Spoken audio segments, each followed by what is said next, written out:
One quick thought. We released an episode of that on YouTube, and you can go see that either today or tomorrow. And today we're going to focus on one quick thought. There are three things that every human being faces that help them want to be a Christian and make them see that being a Christian is worth doing. If they don't see these three things and they don't see answers to them, they're not going to make it. And I want you to understand, all of us have a challenge out there. Those that watch us, those that sit here. We have a challenge because we end up turning things into, here are the rules and here's the way to do it, and we end up ignoring what people really need in their life. Let's take a look here. The year of the tiger. Remember what I told you? Being a tiger, it's about bravery, it's about courage, it's about overcoming. What are the three things? Shame, inadequacy, and negativity. That's what happens. When we don't talk to people and each other about shame, inadequacy, and negativity, we get in trouble. Shame. A feeling of guilt, regret, or sadness that you have because you know you've done something wrong. That's Webster's Dictionary. All right, now let's understand. Shame, guilt, regret, or sadness can come in multiple forms. You can have real guilt, you can have false guilt, and you can have residual guilt. So you can have real guilt, you really did something wrong.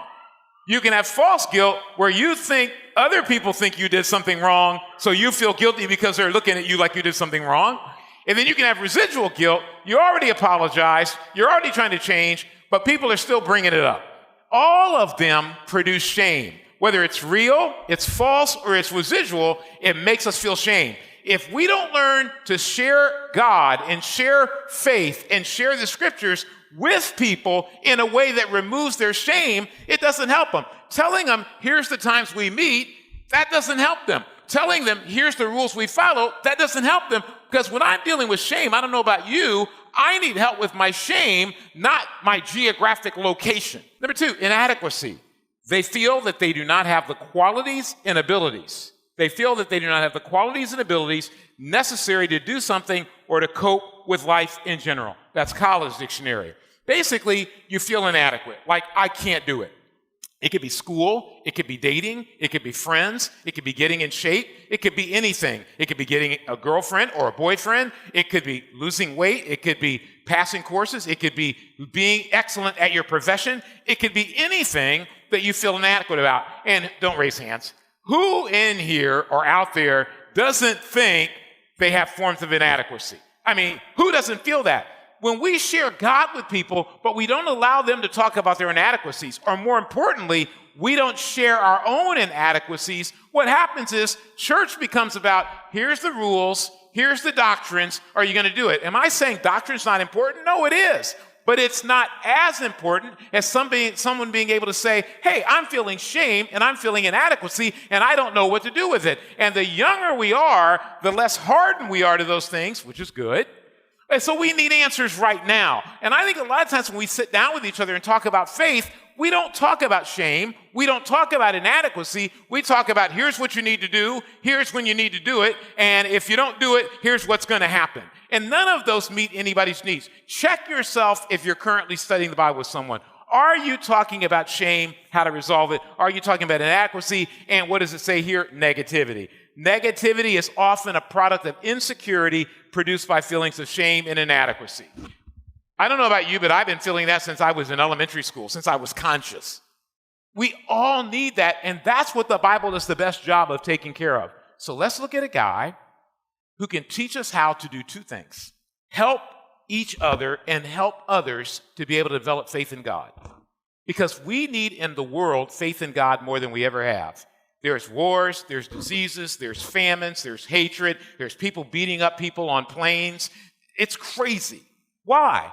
I think it's clear because people don't have faith. They don't have a way to conquer the shame, the feelings of vulnerability. They don't have a way to conquer the inadequacies, the feelings of I'm not able to see the things I want to have happen in my life because I've got so many weaknesses and so many problems that I don't know how to overcome. And then we become negative and our mind and our heart are filled with a lot of negativity, which makes us more likely to be hateful and makes us more likely to be competitive and makes us push people away instead of draw people close. Let's take a look at Peter and then we'll be done with one quick thought.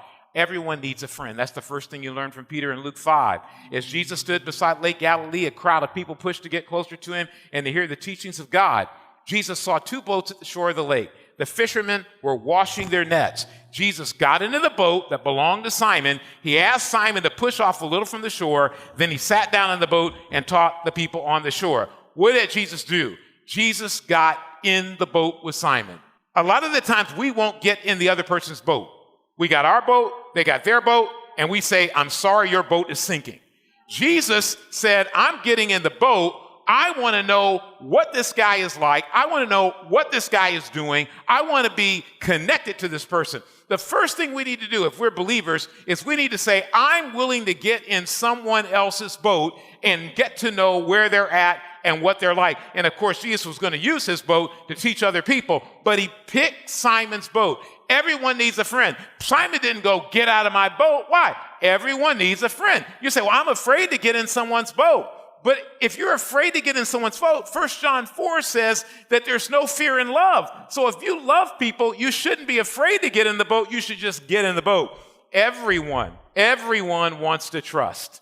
A lot of times we say, oh, I don't think that person wants to talk to me. I don't think that person wants to be around me. I don't think that person wants to spend time with me. Let me tell you what, it's COVID. And I don't know about you, but I'm sure you felt some pangs of loneliness or missing people. And that is what everybody feels all the time because we are human. We're human beings. Human beings are social creatures. We're creatures of contact, not isolation. Everyone wants to trust. In Luke 5, verse 1, as Jesus stood beside Lake Galilee, a crowd of people pushed to get closer to him and to hear the teachings of God. Jesus saw two boats at the shore of the lake, and the fishermen were washing their nets. And like I said, Jesus got into the boat that belonged to Simon. And now, verse 4, when Jesus finished speaking, he said to Simon, take the boat into the deep water. If all of you will put your nets into the water, you will catch some fish. Simon answered, Master, we worked hard all night trying to catch fish and caught nothing. But you say I should put the nets into the water, so I will. Everyone wants to trust. Everyone does. And Simon did. Simon had caught nothing. Jesus got in his boat, said, and Jesus was a carpenter, so let's get that straight, not a fisherman.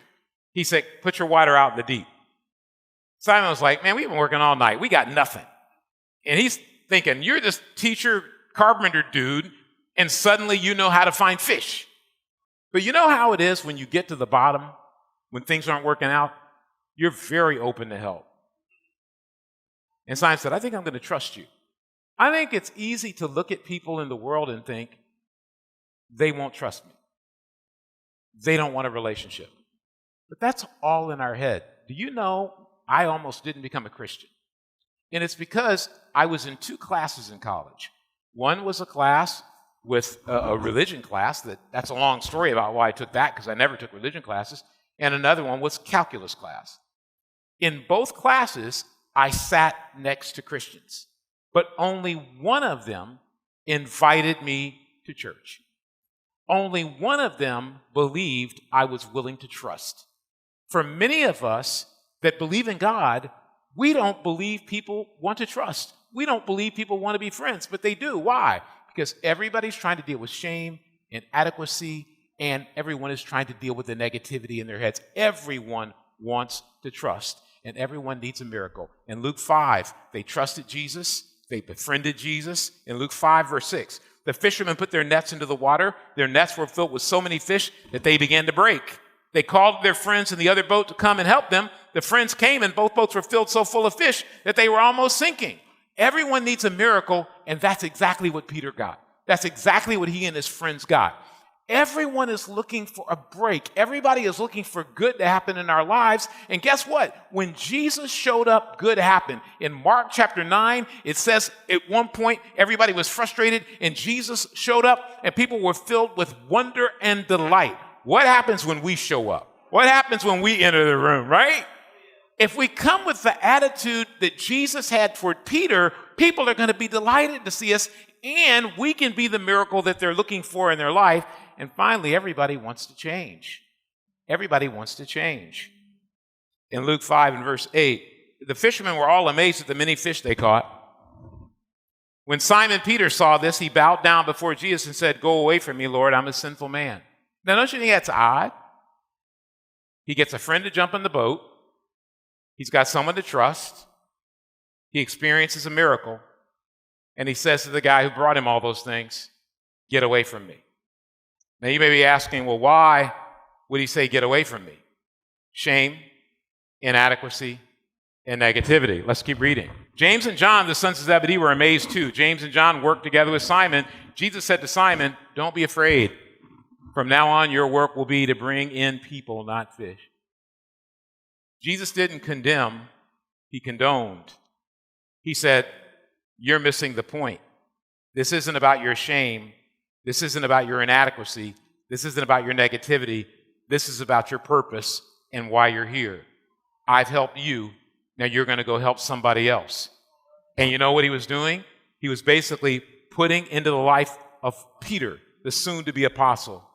He was putting into his life an opportunity to change. When we reach out and help people, we should be giving them an opportunity to change. We should be their friend. We should give them trust, and we should be the miracle that they're looking for. And we should be able to give them that opportunity. And you know what's interesting about those three words? Shame, inadequacy, and negativity. One begins with an S, the other begins with an I, the last one begins with an N. That's what sin is all about. Sin is about shame, inadequacy, negativity,